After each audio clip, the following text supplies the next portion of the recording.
Hello दोस्तों, नमस्कार। आप सभी का हार्दिक स्वागत है मानवेंद्र लाइव नंबर 1 चैनल में। मैं मानवेंद्र सिंह और आज आपके लिए ज्योग्राफी से जुड़े बहुत ही अच्छा टॉपिक लेकर आ गया हूँ, वायुमंडल।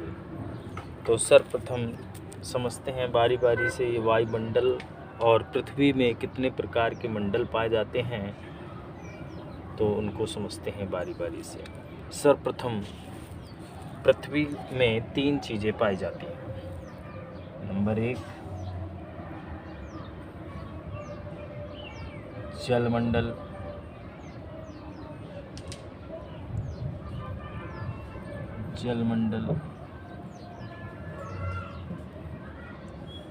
दूसरा है वायुमंडल,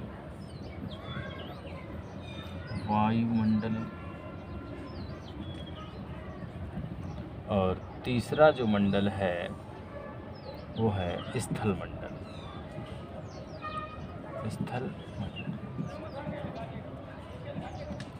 पृथ्वी में 3 चीज़ें पाई जाती हैं, जलमंडल, वायुमंडल और स्थल मंडल।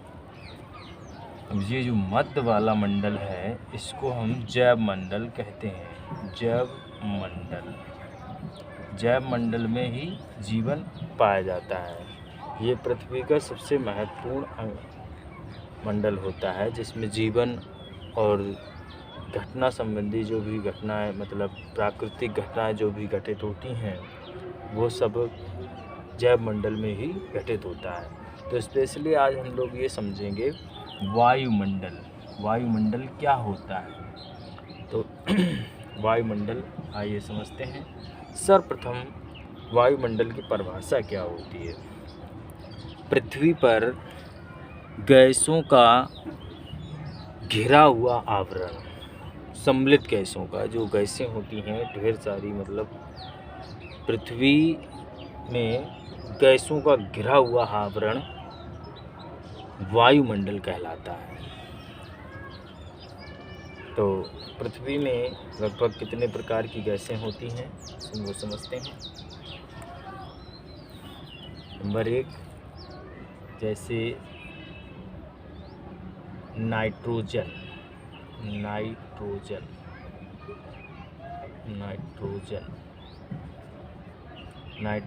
ये 78.08% अपने वायुमंडल में नाइट्रोजन गैस 78.08% पाया जाता है। दूसरा होता है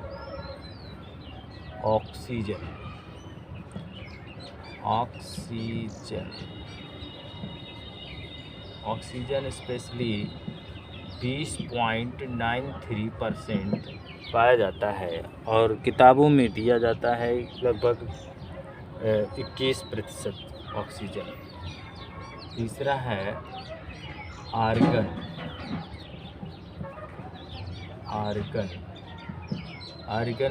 0.93%। चौथा है कार्बन डाइऑक्साइड CO2 गैस, ये 0.03% अपने वायुमंडल में पाई जाती है। और जो कार्बन डाइऑक्साइड गैस है वह अपनी पृथ्वी की सतह पर पाई जाती है, जिसका कारण होता है पृथ्वी का तापमान। जैव मंडल का सबसे अधिक तापमान होता है, जहाँ जीवन स्थित होता है उसे हम जैव मंडल कहते हैं। और ये इसका सबसे अधिक टेम्परेचर होने का कारण है क्योंकि कार्बन डाइऑक्साइड गैस अपनी पृथ्वी के सतह पर पाई जाती है, जो कि स्पेशली 0.03% पाया जाता है। CO2 गैस ये प्रकाश की किरणों को अवशोषित कर लेती है और पृथ्वी का टेम्परेचर बनाए रखती है, मतलब सबसे ज़्यादा कर देता है, गर्म रहता है। तो आइए समझते हैं आगे। वायुमंडल को 5 परतों में बांटा गया है। नंबर 1 मैंने लिख दिया यहाँ पर 8 किलोमीटर और 18 किलोमीटर होता है। अपनी पृथ्वी की सतह से 8 किलोमीटर और 18 किलोमीटर, चूँकि जो मंडल क्षोभ मंडल की लंबाई जो होती है वो ध्रुवों पर सबसे कम होती है। ध्रुवों पर सबसे कम होती है 8 किलोमीटर, और उसकी केंद्र पर मतलब बीच में सबसे अधिक होती है 18 किलोमीटर। और इसकी विशेषताएं समझेंगे, बहुत अच्छे से समझने की कोशिश करेंगे ये क्यों महत्वपूर्ण होता है, इसमें क्या क्या घटनाएं घटित होती हैं। आइए समझते हैं। सर्वप्रथम इसकी पहली ये विशेषता होती है कि इसमें मौसम संबंधी घटनाएं घटित होती हैं। नंबर 1, आंधी का आना, तूफान का आना, भूकंप का आना और वर्षा से संबंधित ये बादल बनना, जलवाष्प का बनना, वर्षा होना स्पेशली ये इसका कारण होता है। इसकी पहली विशेषता ये होती है। और इसकी लंबाई ध्रुवों पर 8 किलोमीटर होती है तथा केंद्र पर 18 किलोमीटर होती है क्षोभ मंडल की लंबाई। तो इसमें मौसम संबंधी बादल का बनना, बिजली का कड़कना इत्यादि मौसम से संबंधी घटनाएं घटित होना, आंधी का आना, तूफान का आना, और जैसे जैसे हम पृथ्वी से ऊंचाई पर जाते हैं तो टेम्परेचर कम होने लगता है, माइनस चला जाता है। तो जैसे हम मान लेते हैं 165 मीटर की ऊंचाई पर जाने पर 1 डिग्री सेल्सियस टेम्परेचर कम होता है। 1 डिग्री सेल्सियस टेम्परेचर कम हो जाता, माइनस हो जाता है। स्पेशली अगर कहें कि 1 किलोमीटर पृथ्वी की सतह से 1 किलोमीटर की ऊंचाई पर जाने पर टेम्परेचर में 6.4 डिग्री सेल्सियस कम हो जाता है। तो इसमें से इनकी विशेषताएं ये होती हैं कि टेम्परेचर कम हो जाता है, 1 किलोमीटर पर इतना टेम्परेचर होता है। और टेम्परेचर पृथ्वी के धरातल का सबसे अधिक टेम्परेचर किसके कारण होता है, जहाँ उसकी सतह पर CO2 गैस पाई जाती हैं। और दूसरा, मौसम संबंधी घटना, आदि तूफान संबंधी घटना घटित होती हैं क्षोभ मंडल में। तो स्पेशली क्षोभ मंडल अच्छे से समझ में आ रहा होगा। तो आगे चलते हैं। ये इनकी विशेषताएं होती हैं। दूसरा मंडल है समताप मंडल। इसकी लंबाई कितनी होती है? यह 18 किलोमीटर से 50 किलोमीटर की ऊंचाई पर फैला हुआ है। इसकी क्या विशेषताएं होती हैं? सर्वप्रथम, इसमें मौसम संबंधी घटनाएं घटित नहीं होती। मौसम संबंधी घटना घटित नहीं होती, जैसे बादल का बनना, ये सब घटना घटित नहीं होती। इसलिए इसे वायुयान उड़ाने के लिए आदर्श मंडल कहा जाता है। वायुयान उड़ाने के लिए इसे आदर्श मंडल कहते हैं, आदर्श मंडल। दूसरी विशेषता इसकी, वायुयान मौसम संबंधी कोई घटना घटित नहीं होती हैं। वायुयान उड़ाने के लिए यहाँ पर महत्वपूर्ण होता है, जैसे वायुयान कोई भी इस तरह से बना देते हैं।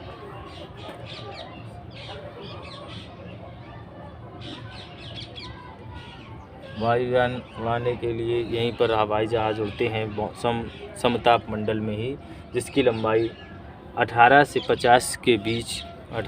50 किलोमीटर के बीच होती है।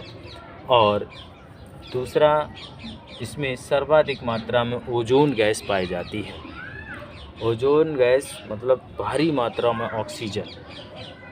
और इसकी परत लगभग 15 से 35 किलोमीटर की बहुत मोटी परत पाई जाती है इसी मंडल पर, जिसे हम ओजोन परत कहते हैं। स्पेशली इसमें ओजोन के परत में हाल ही में सूर्य की अल्ट्रावायलेट किरणों के कारण यहाँ पे ये क्या करती हैं, ओजोन की परत की विशेषता क्या है अपने पृथ्वी पर, ये सूर्य की अल्ट्रावायलेट किरणों को अवशोषित कर लेती है।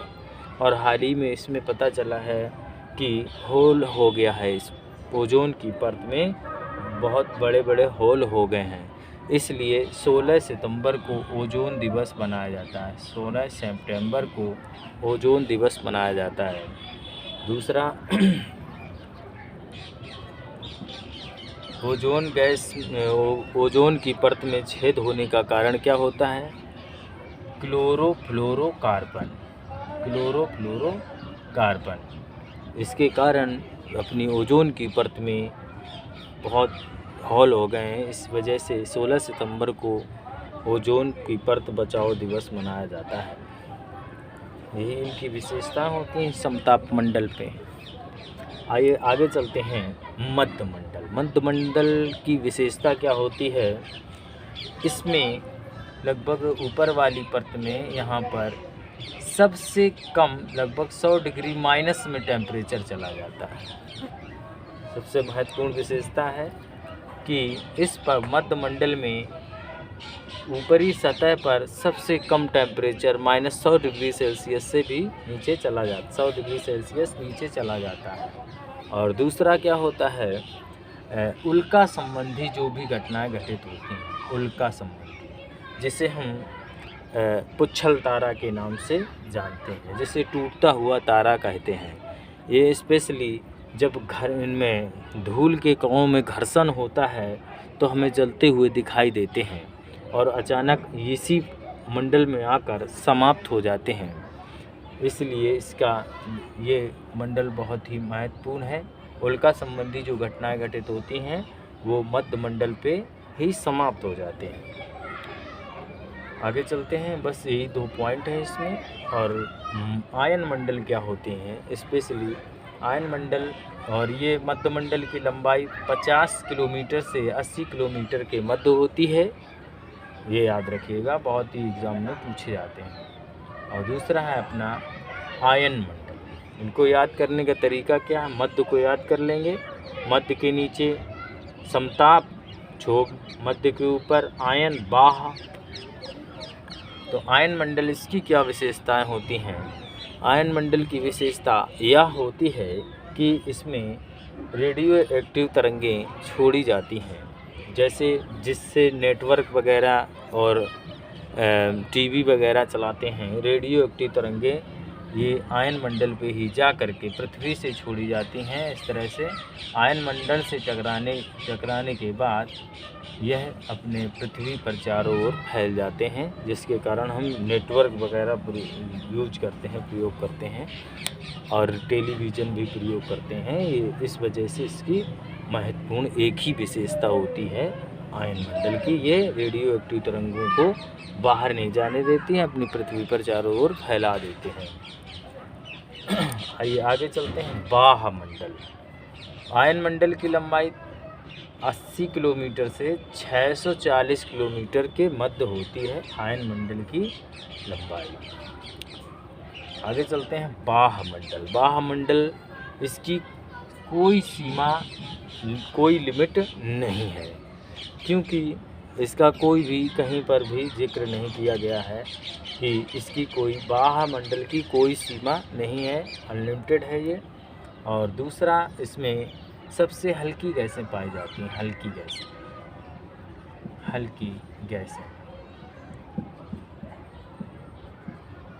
हल्की गैसें जैसे कि हाइड्रोजन है, हीलियम है, इत्यादि हल्की गैसें पाई जाती हैं। और दूसरा, जो उपग्रह भेजे जाते हैं, कृत्रिम उपग्रह, इस तरह से बना लेते हैं, कृत्रिम उपग्रह अपने पृथ्वी से जो भेजे जाते हैं वो इसी ही मंडल पर छोड़े जाते हैं। कृत्रिम उपग्रह बाह्य मंडल पे ही छोड़े जाते हैं, लगभग 6000-11000 के ऊंचाई मतलब दूरी पर छोड़े जाते हैं। स्पेशली इससे बस एक ही 2 क्वेश्चन बनते हैं। ये सबसे अंतिम बाह्य मंडल होता है और इसमें हल्की गैसें पाई जाती हैं और इसमें वैज्ञानिकों द्वारा कृत्रिम उपग्रह छोड़े जाते हैं। और आज का ये अपना टॉपिक समाप्त होता है। इससे जुड़े हुए ऑप्शन बना लीजिएगा। तो बहुत ही महत्वपूर्ण आपके चैप्टर ये वायुमंडल, जैसे गैसें वगैरह हैं और टेम्परेचर है और वायुमंडल आज मैंने कंफर्म कर लिया है। वायुमंडल से जुड़े हुए आप लोग ऑप्शन बना सकते हैं, ऑब्जेक्टिव बनाने की कोशिश करें। और आज के लिए वीडियो अगर समझ में आ रहा हो तो सब्सक्राइब करें चैनल को और लाइक करें और अपने दोस्तों को भी शेयर करें। धन्यवाद, थैंक यू।